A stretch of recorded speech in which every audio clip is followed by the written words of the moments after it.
Right, so it's almost time to move into the course and actually start learning my methods and learning how to trade the markets. Before we do that, though, I just want to conclude the Forex foundations that we've just spoken about and rerun over everything real quick. So, diving into it then, we've got a good indication of what trading is, okay? Forex is the name given to the foreign exchange market, which is a market where currencies are traded against one another. It's the biggest market in the world, the most market participants with the most money flowing through it. We have all the different market participants, institutional players like banks, hedge funds, and financial institutions, and trading firms. And then we also have people like us, the retail traders, okay? The individuals who are trading the market to look to make a profit. So the Forex markets are open 24 hours a day, 5 days a week. They close only for the weekend, and that is UK time. So depending where you are in the world, your time frame might be slightly different, but it's generally open throughout the week, and we close for the Saturday and Sunday.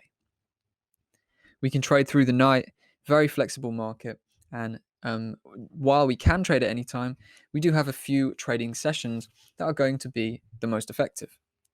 So trading through the London and New York session is where we're really going to make the most profits and get the most movements out of the market. The Asia session then will also provide us with some interest, and that is a late night session from 11 p.m. to 8 a.m.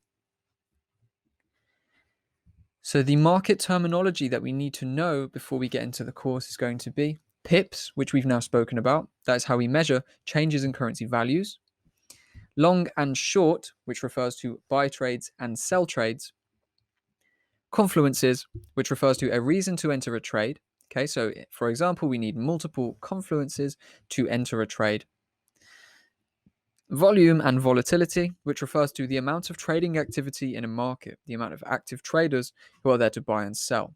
Now, liquidity also comes hand in hand with this, referring to how many buyers or sellers are in a specific area in the market, how many orders we have waiting at a specific preset level in the market. So retracements also, before we move on to the next topic, are pullbacks in the market, okay? So if we have an overall uptrend, a retracement will be a pullback to the downside. So what do we trade and how do we trade them?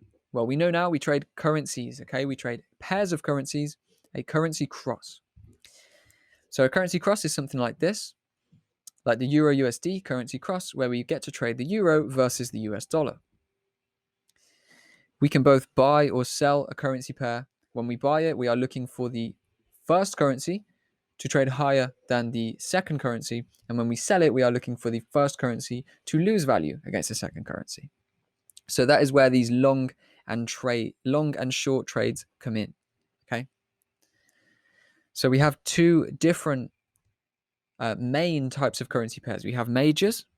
These are the main currency pairs like Euro USD, USD JPY, GBP USD, and USD CHF.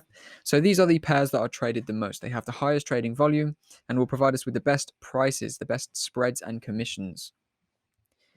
Now, minors are also pretty much fine to trade. There are 14 of these minors, and we have some of the key minor trading pairs listed there at the bottom. So minors and majors are all we really want to trade. We do have exotics as well, but we don't really need to dive into those because generally the pricing is worse, the spreads are worse, and they are not so easy to keep up with. So back to recap on the long and short methods of trading. We can trade both ways. We can profit from price increases and price decreases. When we're trading, we want to measure profits in pips, which means we need to keep up to date with how to actually read these pips. Here's an example of a quote.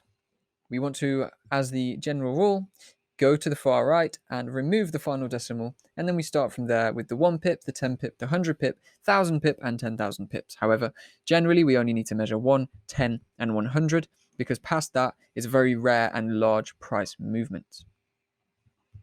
Another example here with Euro USD.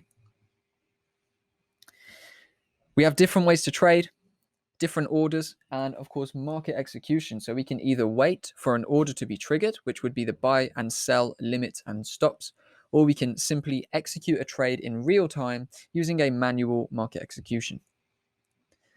So there's a quick graphic re-showing the buy, sell, limits, and stops. Right, so we have various different trading styles. Various different market participants trade in different ways. We've got scalpers, day traders, swing traders, and position traders.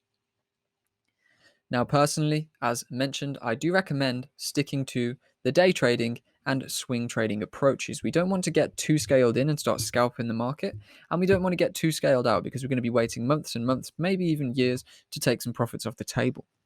So this strategy that I'm teaching you is going to fit more so with day trading and swing trading. We don't need to put ourselves in one box and only do one, but these two are going to be the most effective with the methods that I'm teaching you. So there we go. We've concluded the Forex foundations. Hopefully you've got a better understanding of the Forex market if you are a new trader. And now it's time to actually dive into the psychology and dive into the learning.